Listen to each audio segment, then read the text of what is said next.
குரு பகவான் காலச்சக்கரத்துக்கு 3ஆம் இடத்திலிருந்து 4ஆம் இடத்துக்கு செல்லக்கூடிய இந்த அற்புதமான குரு பெயர்ச்சி குரு பகவானுக்கு மிகவும் பிடித்த வீடு அப்படிங்கும்போது அது கடகராசி தான். கடகராசியில் தான் நம்முடைய குரு பகவான் என்ன பண்ணுறாரு, உச்சம் நிலையில் உட்காருகிறார். 12 ராசி நேயர்களுக்கும் என்னென்ன மாற்றங்கள் ஏற்பட போகுது, உங்களுடைய ராசியில் உங்களுக்கு என்ன விஷயம் கிடைக்க போகுது, என்னென்ன விஷயம்லாம் மிகப்பெரிய மாற்றத்தை கொடுக்க போகுது, எதிர்பார்த்த செயல்பாடுகள் எல்லாம் நடந்துருமா, எப்போ நடக்கும், எப்படி நடக்கும். ஸோ வீடியோ முழுமையாக பாருங்கள்.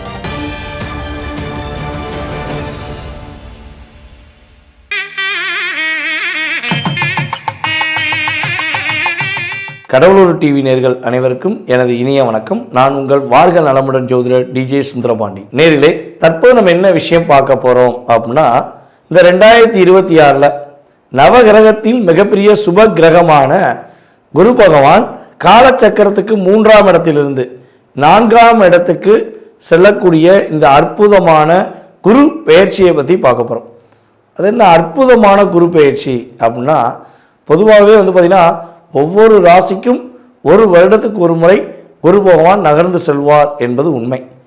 சில நேரங்களில் அதிசாரமாக கொஞ்சம் வேகமாக போவார், அது வேறு விஷயம்.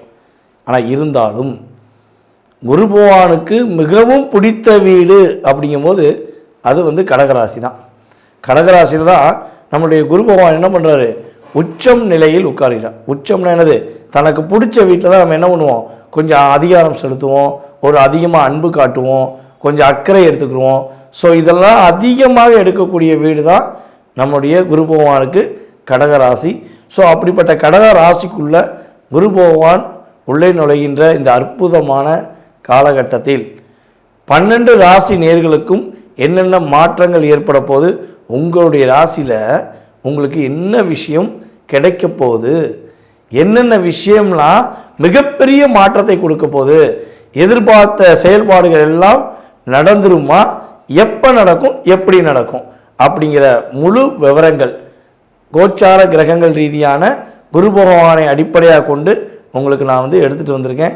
ஸோ வீடியோ முழுமையாக பாருங்கள், ஓகேவா? ஸோ வீடியோ முழுமையாக பாருங்கள். இது கோச்சார கிரகங்கள் ரீதியான பொது பலன். துலாம் ராசி அன்பர்களுக்கு, துலாம் ராசி அப்படின்னே நீதி, நேர்மை, உண்மை, கடமை, அக்கறை, பாசம், கனவு, அலட்சியம் இன்னும் சொல்லிக்கிட்டே போகலாம். எல்லாத்தையும் எப்படி பண்ணால் எப்படி வெற்றி பெறலாம் அப்படிங்கிற சிந்தனையை பக்காவாக பிளான் போட்டு வச்சுருப்பீங்க.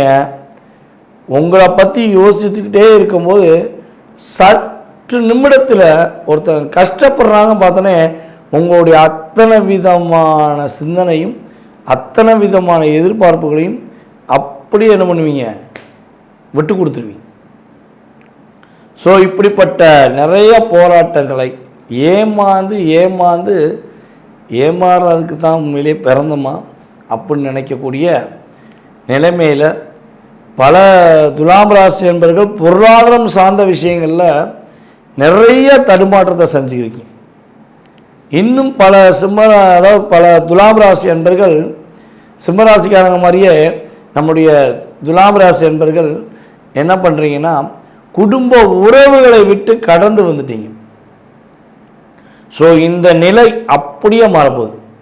உங்களுடைய ராசிக்கு 10ஆம் வீட்டுக்கு குரு பகவான் வரக்கூடிய இந்த அற்புதமான பொற்காலம் ஏற்றம், மாற்றம், முன்னேற்றம் என்ற ஒரே ஒரு தாரக மந்திரத்தை மட்டும், அதுவும் பொருளாதாரம் சார்ந்த விஷயங்களில் மிகப்பெரிய ஒரு மாற்றத்தை சந்திக்கக்கூடிய அளவுக்கு நம்முடைய நவ கிரகத்தில் சுப கிரகமான குரு பகவானுடைய பார்வை மூலமாக கிடைக்கப் போகிறது என்பது உண்மை.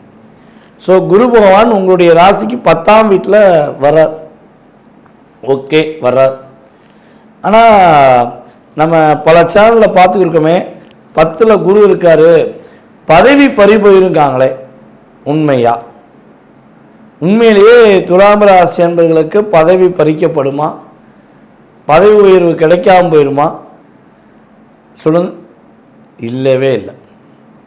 10ல் குரு அமர்ந்தால் உங்களுடைய வேலை சார்ந்த விஷயங்களில் நீ இன்னும் கொஞ்சம் அதிக கவனம் செலுத்தணும், அக்கறை எடுத்துக்கணும்.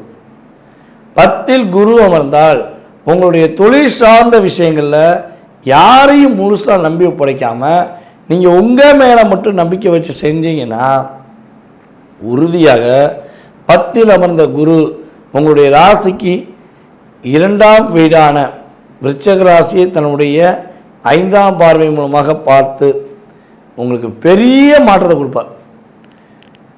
தயவுசெய்து ஒரே ஒரு விஷயம் சொல்லணும், இந்த குடும்பத்தை விட்டு பிரிஞ்சிட்டேன்னு சொல்லி ரொம்ப கவலையில் வருத்தத்தில் இருக்கீங்க. தயவுசெய்து அந்த வருத்தத்தை விட்டு தூக்கி போட்டுருங்க.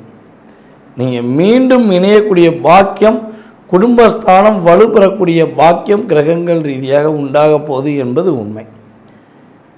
அதே போல் சந்தோஷங்கள் நிறைய இழந்துட்டீங்க. எதுக்காக? அதாவது உங்கள் மனசு பல சிந்தனைகள் ஓடிக்கிட்டே இருக்குது. வாழ்க்கை எப்படியே போயிருமோ, இப்படியே வாழ்க்கை போயிருமா அப்படிங்கிற பல கேள்விகள் உங்களுக்குள்ள ஓடிக்கிருக்கு. ஸோ அந்த கேள்விகளுக்கு சரியான பாதை, சரியான தீர்வை யார் கொடுக்க போகிறா? உங்களுக்கு நவ கிரகத்தில் சுபகிரகமான குரு பகவான் கொடுப்பார் என்பது உண்மை. அதுக்கு அடுத்தபடியாக உங்களுடைய சந்தோஷங்கள் அதிகமாக புரிஞ்சுக்கிட்டோம். வண்டி வாகனம் வாங்கணும்னு நினைக்க வாங்கலாமா? வண்டி வாகனம் வாங்க நினைக்க வாங்கலாமா? கண்டிப்பாக வாங்கலாம். கடன் வாங்காமல் வாங்கணும்.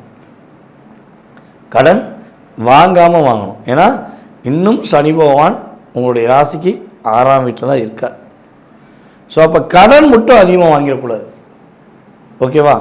மேக்ஸிமம் கடன் வாங்காமல் லோன் அடிப்படையில் கவர்மெண்ட் லோன் வாங்குறது அல்லது உங்களுடைய பார்ட்னருடைய பேரில் வாங்குறது உங்களுக்கு சிறப்பு. ஆனால் உங்களுடைய பார்ட்னருக்கு நீங்கள் கடன் வாங்கி கொடுத்துடக்கூடாது. பொதுவாகவே துலாம் ராசி பார்ட்னர்கிட்ட கடன் வாங்கி கொடுக்குறது, பார்ட்னர்ஷிப்பில் தொழில் பண்ணுறது எப்போதுமே பிரச்சனை தான். ஏன்னா நீங்கள் கரெக்டாக இருக்கணும்னு நினைப்பீங்க, கரெக்டாக வருவீங்க, கரெக்டாக போகணும்னு நினைப்பீங்க, உண்மையாக இருப்பீங்க, நேர்மையாக இருப்பீங்க. அப்படியே ஆப்போசிட்டாக இருப்பாங்க உங்களுடைய பார்ட்னர். உங்களுக்கே அப்படியே ஒரு என்ன சொன்னால் ஒரு டிப்ரெஷன் இருக்கும். என்னடா பார்ட்னர்ஷிப் போடுறதுக்கு முன்னாடி நம்ம நல்லா தானே இருந்தாங்க, ஏன் பார்ட்னர்ஷிப் போட்டோன்னா இந்த பிரச்சனையை நம்ம சந்திச்சுருக்கோம் அப்படின்னு உங்களுக்குள்ள 1000 கேள்விகள் இருக்கும். ஸோ அந்த கேள்விகள்லாம் இல்லாமல் நீங்களாக சிறப்பாக வாழக்கூடிய இந்த அற்புதமான காலத்தில் நம்முடைய துலாம் ராசி என்பர்கள் துள்ளி குதிக்கக்கூடிய ஒரு அற்புதமான சூழ்நிலைகள் கிரக ரீதியாக ஏற்பட போது. நம்ம கடன் வாங்கக்கூடாதுன்னு சொன்னோம். ஐயா நான் ஏற்கனவே கடன் வாங்கிட்டேனே, இந்த கடன் வந்து மீண்டு வர வாய்ப்பு இருக்கா? போன வீடியோவில் நீங்கள் சொன்னீங்க, சனி பயிற்சி 6க்கு முன்னாடின்னு சொன்னீங்க, நாங்கள் கண்டுக்கலை, கவனிக்கலை, இல்லை பார்க்கலை. மேபி எனி ஒன் ஆப்ஷனை டிக் பண்ணக்கூடிய நம்முடைய துலாம் ராசி என்பவர்களுக்கு உறுதியாக குரு பகவானுடைய 9ஆம் பார்வை மூலமாக உங்களுக்கு கிடைக்கப் போகுது என்பது உண்மை. கடனை அடைக்கப் போகிறீங்கிறது உண்மை. ஸோ அப்பாவளி சொத்து கிடைக்கும், அப்பாவளி உறவு மூலமாக மிகப்பெரிய மாற்றமே கிடைக்கும். அதாவது துலாம் ராசிக்காரங்க எது கிடைக்கலன்னு நினைக்கிங்களோ, எது நடக்கலைன்னு நினைக்கிங்களோ அதை இந்த பிரம்மஞ்ச சக்திக்கிட்டே இன்ஃபார்ம் பண்ணுங்க. ஓகேவா? எனக்கு இது நடக்கலை, இது கிடைக்கல அப்படிங்கிறத நீங்கள் எஸ்எம்எஸ்ஸை கமாண்டாக போடுங்க. குரு பகவானுடைய ஒரு அற்புதமான செயல்பாடுகளும் உங்களுடைய குலதெய்வத்தின் ஆசீர்வாதம் மூலமாக நம்முடைய துலாம் ராசி என்பவர்களுக்கு கேட்ட வரம் கொடுக்கக்கூடிய பாக்கியம் மாரியம்மனுடைய துணையின் மூலமாக கிடைக்கப் போகிறது என்பது நிதர்சனமான உண்மை.